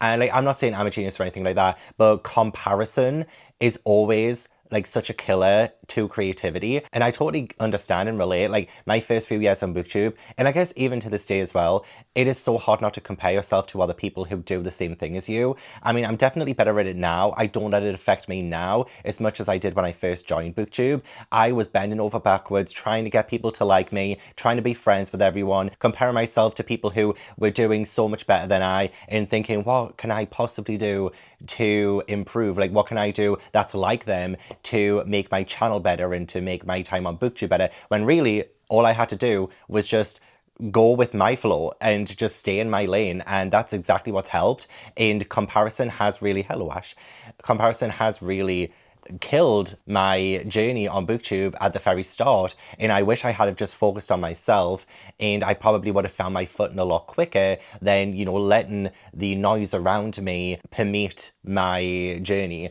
And I feel like that's kind of what happens to Enka. She is very insecure, and I kind of love that in her, especially as a protagonist of a horror novel. And I will still call this horror, you know. There's also like the exploration of AI and like how bad that is, and like there was a moment at the near the start of this book when the professor is like talking about like generative artwork and how you can put in prompts and it will give you something, and then we have Enka trying it out and being like, oh, I have an idea. She tries it out and says, oh, maybe my idea is not as creative as I thought it was because someone's already done this before. So we have that kind of explode as well, which I really appreciated, because AI really is a devil and it's getting like really scary, just like how good it's getting. Honestly, sometimes I don't even realize something is AI. You know, I'll be scrolling on Instagram or something, then I'll read the comments and it'll be like, oh, this is AI, and I'll be like, I genuinely had no idea that was AI. You know what I mean? It's getting really, really creepy and horror-esque, the way that the world is being taken over by it. So I appreciate that. Like, it's so topical, so topical of a story that I would love to read more from this author. I believe they have a debut novel called Natural Beauty, and I think this is their second novel. So I will 100% check out Natural Beauty. I don't know if this was exactly the kind of story that I'm personally invested in. As in, like, I don't really take that much enjoyment from reading it, but I can read it and appreciate it and realize that it's such a well-crafted story. It explores the themes really well, and it's like a different kind of horror than I would typically expect. So I would still give this like 4 stars. Like, genuinely, like, even though my enjoyment was a little bit lower, the rest of the story does make up for it in what it does with the narrative. So good, so well written, and the very complex relationship between Enka and Mathilde is definitely going to stick with me for a while. So I enjoyed it. I'm so glad that I put this on my TBR instead of the Stephen King one, because yeah, I really don't want to ruin my Stephen King series, so I'm so glad that I picked this one up instead of. And I don't know if there was maybe another book that didn't make the top 10 that I probably could have read and maybe enjoyed more, but I think 4 stars. I think this is so far my favorite like new to me book that I've read in this vlog, even though I would still say that Blood on Her Tongue, which didn't make the shortlist, is still my favorite out of everything on the long list. But I am hoping that one of the books that I read for the first time in this vlog will surpass Blood on Her Tongue. I'm really hoping for a 5-star. Fingers crossed for a 5-star. I would love that. I would genuinely love to find a 5-star in this one. I found like 2 or 3 5-stars in my Romantasy Goodreads video last year. And if we don't get a 5-star in my horror video, there's something seriously wrong with me. Oh, it's part of the Bunnyverse. Oh, and we do follow Samantha again, so we haven't replaced the characters. In We Love You Bunny, Sam has just published her first novel to critical acclaim, and the bunnies are not happy with how they're portrayed in the book that Sam has wrote. So to sound good, this book is 477 pages. It is a beautiful Monday here, so I think I could spend the rest of today reading as much of this as I possibly can. I have nothing else to do. Well, I'm sure there's something. Oh my god, guys. Is this whole thing in second person? Hello, darkness, my old friend. Do not tell me this is all in second person. My arch nemesis. No, I have 3 arch nemesi. Florence at the library, always checking out the books I want. Alan, the train barrier person, always putting that barrier down when he sees me coming, in second person narratives. My 3 main enemies. Okay. Maybe it's just like the start of this that's like second person potentially. But then again, the title of this book is We Love You Bunny, and I feel like maybe the whole point of this is that it's second person, and I'm gonna continue. Let's see if this continues the entire way through. How did I not know a second person? I've seen people read it. I've seen Kayla read it. I've seen Sid read it. Ain't no fucker warned me. I just lost about an hour of reading because of Tobu. It was so adorable, just lying for an hour. It was an actual hour. He was fast asleep. I couldn't move. I couldn't go wee. It was so cute for like the first 20 minutes, but after that, I couldn't put anything on the TV. I couldn't pick up my book to read. It was adorable. I love when my babies actually show love and affection. So that was lovely. But I have decided to DNF We Love You Bunny Bunny because I cannot get on with the writing style of this one. I hate it. I made it because I was thinking, oh, maybe it's just the start. But I do think it continues on because this book is split into sections. I've just gotten to the section Creepy Doll, and then a different bunny has taken over the story. And it's just like, hi, that's all very well and good, but I think it's time for me to seriously cut and take over OK Bunny. And I didn't sign up for this. I didn't sign up to be a bunny. I thought at first, okay, if it was just going to be one chapter, that's fine. Because the prologue was like, hi, bunny, it's been a while, hasn't it? We missed you. We really did. So much. And look at you now. Wow. And I was like, yeah, look at me now. Look at me now. And then she said, all gothed out, back to wearing your scary black clothes and your dark hair hanging in front of your eyes. I'm like, bitch, I'm wearing white. And that's what takes me out of these second person narratives. I know for a fact you're not talking to me. So why try it? But this is making you assume the role of Samantha, the main character. But like Samantha doesn't talk. Samantha's gagged. Samantha's bound. And I was not gagged. I was not bound. And I liked to begin with like how it made me feel like a bunny because I was like, oh, I've joined the club. I really don't want to be part of this club, but let's see how unsettling this can be. But it just went downhill so quickly. I literally said on the next page, and now I don't like it. I just hate it in a second person narrative when they're talking to you and they're saying things like, the four of us standing close and adorable in our rabbit masks, making a semicircle of such love and understanding all around you, our dresses shining prettily by the light of the hunter's moon. That takes me out of the story. You know, when they're just like describing things and it's like, you're talking to someone. This doesn't sound right. Our dresses shine prettily by the light of the hunter's moon. Shut up. And I just hate the constant repetition of questions. Hi there, bunny. Remember me? I'll just hang on the axe while we talk. Is that okay with you? Before we were one, we were four, weren't we? To go back there, we have to go all the way back to that first year, that first fall, don't we? A more strange and beautiful fall it was. Remember, bunny? Oh my gosh, that was like back to back to back. The constant asking of questions was really pissing me off. And I was trying so hard to find things that I was loving about this. So the first bunny that we get a perspective from is Caroline/Coraline. And I like that she was talking about her mother. And I was like, okay, I can latch onto this. I can latch onto the fact that she's talking about a very overtly judgmental mother. And I do love themes that explore motherhood and like bad mothers sometimes, you know, and it sounds like her mother was just really constantly judging, calling things whorish and slutty. And it really would have an effect on someone. And so I was like, okay, I can try and look for positives. And it was okay when we really got into the meat of telling the backstory of the bunnies and how they met to Samantha. But then it would just take me out of it when there would just be like a random question or just like assuming that you are the character, the main character in this. I can't do it. Honestly, it's just taking away all of like the intrigue. A lot of the stuff I loved in Bunny was like kind of how vague some of it was and how much you had to kind of fill in the blanks yourself. This one is just telling you everything, every question. And I'm saying this as only reading the first 50 pages, but already the mystique is gone. The mystery is gone. The allure of the bunnies, gone. What's that, bunny? You can't raise your glass all because of the restraints? That's right. Like, how does that not piss you off? You know what I mean? Like, how does that not piss you off? Maybe I'm just overly sensitive. I am a Cancer moon and Cancer rising after all, but this felt like a personal attack. I can't believe my very first book for the vlog I've been anticipating the most. For my anticipated sequels vlog, and it's a DNF. A DNF, page 51. As soon as we got to that next section, I was like, nah, I'm tapping out, bunny. Yeah, I can't do it. I just read the second paragraph of this page. I can't do it. I can't do it. I just hate second person so much. So, bunny, first book of the vlog, failure. This will be getting tossed. I may never reread Bunny. I fear this might have ruined it. Okay, I know I haven't been doing any B-roll. I do apologise. I'm sorry if you find this video boring, but we are on a mission, okay? We have things to do.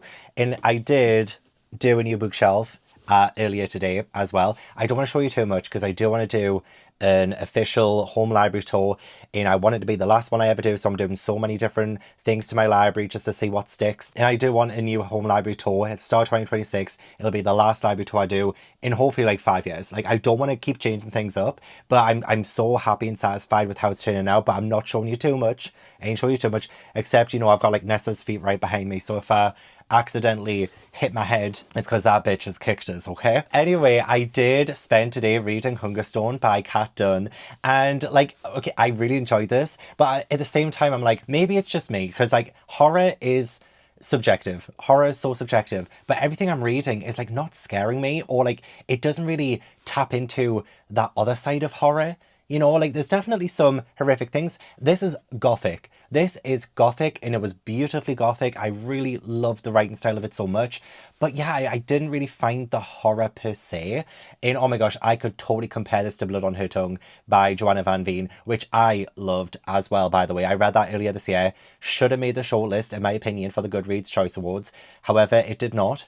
And yeah, so many comparisons I could make between them. But this one, I actually haven't explained what Hungerstone is about. Can you even really say properly? I don't know if maybe the light in here is like terrible. But this is mood lighting, okay? This is mood lighting. But we do follow Lenore. She got into an accident with her parents at a very young age, and she ended up having to live with a distant relative. And like, she is grown up now. She's married an arsehole.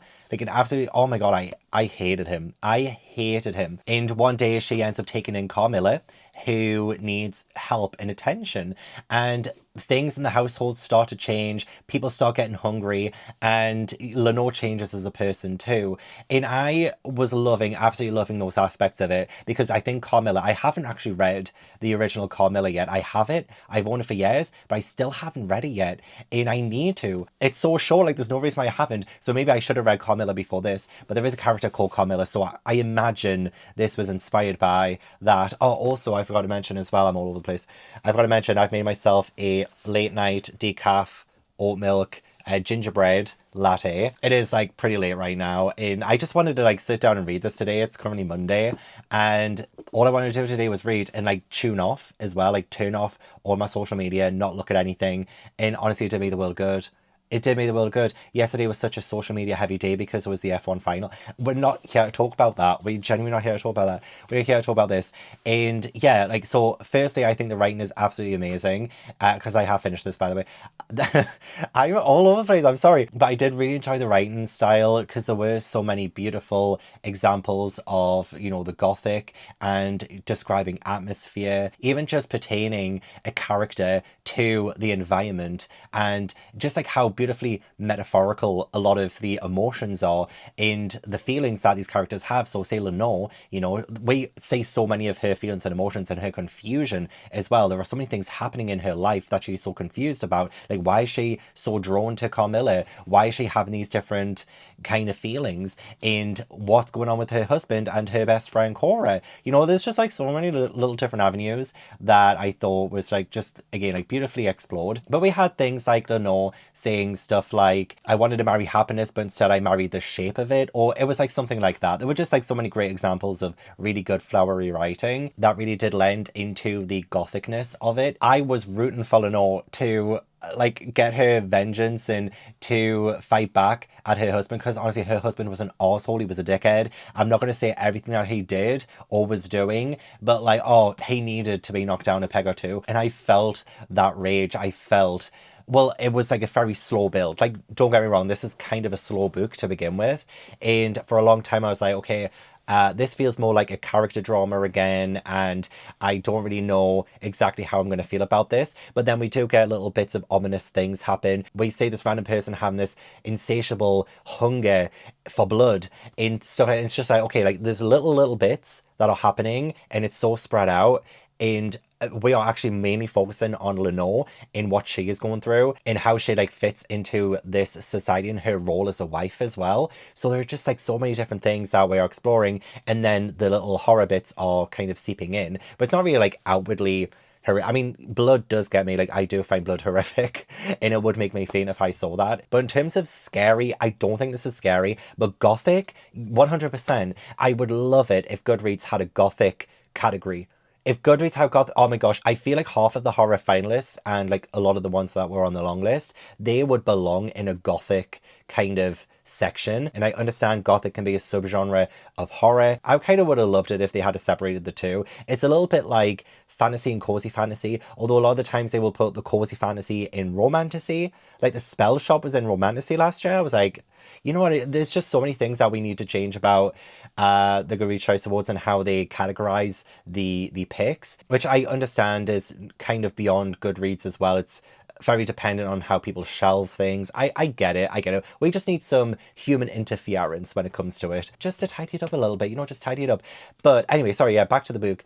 I was really enjoying more like the second half of this, but I will say I wish that we got a little bit more of Carmilla. She was definitely the most interesting character. And while Lenore was definitely the most interesting because of all the things that were happening to her and the things that she was trying to, fight back against, I do think Carmilla was a bit of a scene stealer. She will say things, and she will say things that would inspire and provoke Lenore too, and I just found their dynamic so utterly interesting. I loved a lot of the sapphic elements of the story too. Absolutely. And I quite like the ending. I did. I quite like the ending. And yeah, again, I could compare this so much to Blood on Her Tongue. And I gave Blood on Her Tongue 4.5. I'm going to give this one 4 because I do prefer Blood on Her Tongue. And I do think if we had a little bit more Carmilla in this, definitely would have loved it even more. And I do think there were some things about Lenore's backstory that weren't as explored as I would have wanted it to have been, and we didn't really come full circle with a lot of those themes. So yeah, I still really enjoyed this like so much. It was such a good read. Oh yeah, it says this is a compulsive sapphic reworking of Carmilla. I didn't even read the back. I actually had no idea what this was about going into it. This is actually the first time I'm reading the back of this.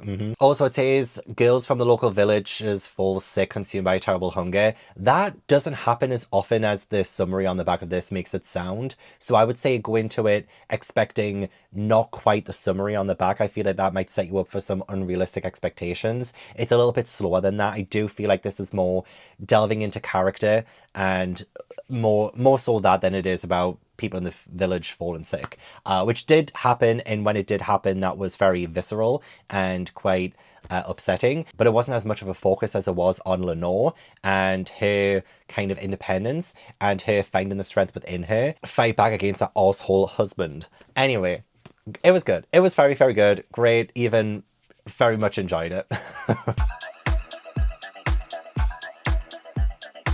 I am so sorry. I don't think I have a whole lot to say about The Possession of Alba Diaz by Isabel Canas.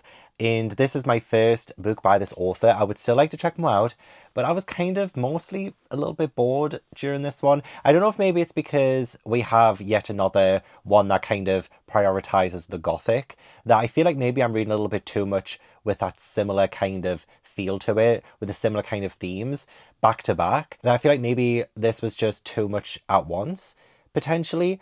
But I will say, like, the plot itself, I wasn't the biggest fan of, unfortunately. So in this one, we do follow Alba Diaz, and this is a split narrative as well. So we also follow Elias or Elias, and this is set in the 1700s. We're in Mexico, and there has been like a plague that's like terrorized the town, and Alba has been displaced with her family, and all of that was like very interesting and intriguing. Historical is not really my forte, but I think Isabel did such a great job at, showing us the town, showing us the time frame, and beautifully describing so much too. Again, like the atmosphere was right. I feel like these books that I'm reading for this vlog are nailing the gothic atmosphere, but I think it's mainly because of the possession side of this story that I'm just not really the biggest fan of. I feel like I've read and consumed quite a lot of possession stories, whether that's other books or whether that's films, and I just doesn't really feel like this does anything too new with that. I will say I did love the exploration of like the demonizing of women, for instance, and their role in this society, and how Alba herself doesn't really feel like her body belongs to her. So the possession angle, the possession storyline,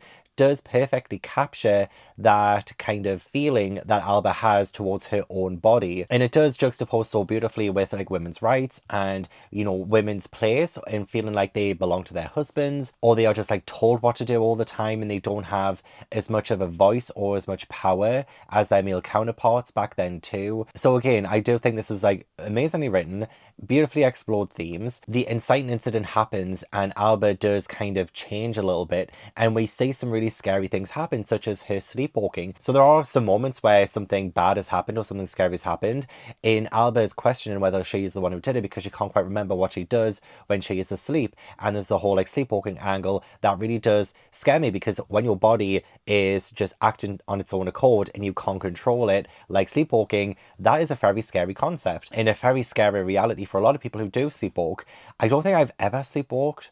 I don't think I ever have, but just the idea of my body just controlling itself and my mind feeling like it can't do anything about it, that sense of helplessness is beautifully portrayed through Alba. But the start of this book was incredibly slow. Like, I wasn't really invested in so much of this. Like, probably like the first 150 pages, I was just feeling myself tune out. And then we get towards the end and it just feels like a lot happens, so it feels a little bit rushed. So I do think the pacing is quite uneven. I do like Alba as a character. I like Elias as a character. They both have such very interesting things to say. And I don't know, I just feel like maybe I'm a little bit disappointed because I think this was the book that I was the most excited to read in this vlog. And it's kind of just underwhelmed me. Maybe I should have read it earlier and we could have gotten the other sort of gothic horrors, you know, on the back burner and not taken focus away from this before I got to it. Because yeah, I think I have a limit when it comes to gothic, and it's hard not to see it as a little bit repetitive and seeing authors do the kind of same things with their writing and how they build atmosphere and how they, you know, draw on the gothic and the gothic elements of like the 1700s and the literature that came out around that time too. It's very transparent to see a lot of the stuff that they do, like the writing techniques, the atmosphere building, the descriptions. A lot of it feels very similar when you read them back to back. And yeah, again, I don't really think the whole like religious side of this and the whole possession side of this is really that original compared to what I've read and consumed that is to do with like possessions and demons and things like that. So yeah, unfortunately it didn't really stand out as much as I wanted it to, but I will still give it like a 3-star. I do think there is still a lot to like about this book. The author did a great job at writing this, but I think this is simply just wrong time, wrong place. I have reading sprints with my channel members in 30 minutes, and I will be starting and hopefully finishing today The Bewitching by Silvia Moreno-Garcia. This is my final book for the horror shortlist, and it's come by quickly. I'm not gonna lie, it's come by pretty quickly. This one, I have checked Goodreads to see what tags it's under, and it is under Gothic. So we will see if, you know, we have any luck with this one after a string of them. I do have good hopes for this because the premise, the plot of this does sound pretty intriguing. We follow Minerva, who has become a graduate of horror literature, and she's researching somebody's life, Beatrice Tremblay, and she was an author of the macabre. She wrote a book called The Vanishing, which turned out to be a true story, I believe. When Tremblay was at the same university that Minerva's at, she had a roommate who ended up disappearing. There might be some answers to that in Tremblay's manuscript called The Vanishing, and yeah, I'm excited to see what Minerva's journey is like. Parts of this sounds a little bit like Silver Nitrate, a little bit. So I have read Mexican Gothic and I really enjoyed that one. And I also read Silver Nitrate, which I wasn't the biggest fan of. It was fine, but I didn't love it. This will be my third Silvia Moreno-Garcia. It is about 350 pages, so not too bad. Hopefully we end this vlog on a high. Will this be the first and only 5-star in the horror shortlist? We will see. Unfortunately, we do not have a single 5-star in this vlog, which is so sad. But this was still very good. This is me saying that this was a bad book. In fact, this is probably my favourite Silvia Moreno-Garcia book since Mexican Gothic, which I read 4 years ago. So we are back to form with this book. I really liked it. But yeah, it does mean that I had more 5 stars in my romantasy video than I did in my horror video. But getting back to the Bewitching, I did read a lot of this during my members reading sprints last night. In fact, I got the walking pad out and I read for an entire hour on the walking pad. And I would recommend not doing that exactly with a physical book, because the amount of times I kind of lost my balance a little bit and I was like, oh my gosh, like this is dangerous. Do not walk and read. It was a little bit scary. But you know, it only helped add to the atmosphere of this book. And yeah, I really enjoyed this one. I'm going to give this one a 3.5 stars. And I am so happy about the result of this one, because it did give me a lot more of the witchy vibes that I really wanted from Witchcraft for Wayward Girls, which was the eventual winner of this freaking horror shortlist. But this definitely delivered on that witchy feel and all the witchy folklore and all of the superstitions that people had. So yeah, this book is split into 3 timelines. I don't think I mentioned that when I was giving you a summary of it before, but yeah, 3 timelines, one in 1908, one in 1934, and then the kind of present day 1998. So like Minerva is our predominant main character, and she is kind of, you know, like being transported back in time by, you know, looking at the manuscript about, you know, the Beatrice's, like the horror authors, the obscure horror authors, roommate who disappeared kind of thing, and like the Vanishing was based on that, and then her Nana Alba is rooted in the 1908 timeline, and you know, there's just so many things going on with this. And you know what, it could be easy to get lost in this and get a little bit confused, but I do think that Silvia did a really good job at giving every single main character from each section a really distinct and charismatic voice. Like, I was loving the sections with Alba in 1908. There was definitely a lot more to do with the superstitions and the witchy stuff there. Like, I love the fact that there was, you know, the superstition that you could put, I think it was like some scissors in a bucket of water under your bed, and that should drive like a witch away. But like the scissors rust overnight and it didn't really quite work, and then Alba has to seek help elsewhere. And there's just like so many good things about that storyline that really kept me gripped. The 1934 storyline was still pretty good, but it was probably like maybe my least favorite of the timelines. And I really did love Minerva's investigation into, you know, the past and into the disappearance of Beatrice's roommate. There were a lot of character names in this, but yeah, Minerva was our 1998 protagonist, and there were some really great like creepy scenes even in that timeline too. Like, for instance, when she goes to like this library place, and you know, in the libraries sometimes when there is this stacked bookcases and you have to use a crank to open them up, and I kind of knew what Silvia was about to do with that, because she was describing it in such a way where I was like, oh, if you move it, you have to like shout because somebody might think you're not there and start turning it, and it could obviously crush you. Well, I kind of knew where she was going with that. So we did have a really good creepy scene with that there. I really enjoyed how Minerva was investigating as well, and I loved her scenes with Carolyn. So Carolyn was somebody who was around in 1934, and she did know things, and Noah is her grandson, and Minerva strikes up a friendship with Noah, and she starts to get like some information by getting through him kind of thing. So it was like really good. I loved the way that she was investigating, loved what Carolyn was saying, I loved her stories, and she just had this air of mystery about her that I found really captivating. Oh, and I really hated the uncle, Alba's uncle in the 1908 timeline. Like, he was such a groomer and a loser, because 5 years ago I made a fart joke. That was a Toxic Gossip Train reference. But no, the uncle was creepy as fuck. And obviously a lot of that kind of behavior was acceptable in 1908. Not so much now.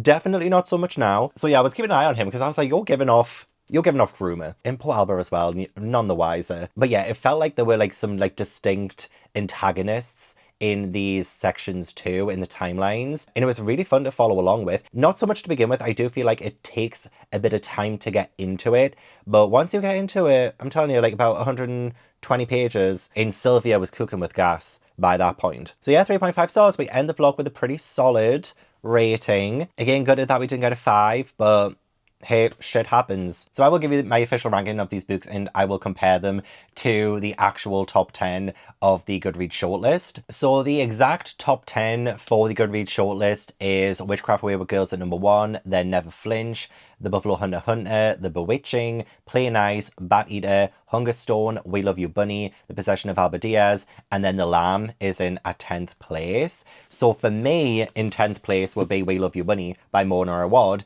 because I DNF'd this one. I really did not like it. And then 9th place for me is Witchcraft Wayward Girls, which was the winner of the Goodreads Choice Awards. I'm sorry, but my beef with newer Grady Hendrix books doth continue. In at 8th for me was Play Nice by Rachel Harrison. This wasn't a bad book by any means. I mean, this was a 2.5, but like, I just found average. I thought it was fine. For me, number 7 was The Lamb by Lucy Rose, whereas in the Goodreads Choice Awards, number 7 is Hungerstone, which I rated higher. And I also rated The Possession of Alba Diaz higher as well. This came in 6th for me.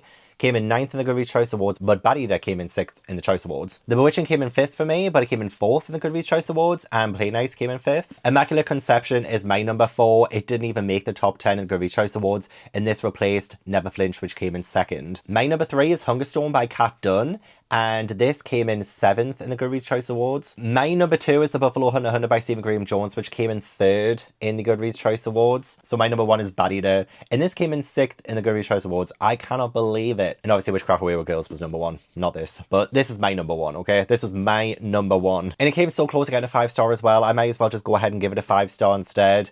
Potentially, I might end up doing that. Because yeah, 4.5, it came pretty close, and I don't really want to leave this vlog without a 5-star. So I could end up retroactively giving this one a 5 instead of a 4.5. But there we have it. There's my top 10, and I would love to hear what your top 10 is from the shortlist in the Goodreads Choice Awards. Is there a horror that you read this year that maybe wasn't even part of the Goodreads Choice Awards, but you loved it so much?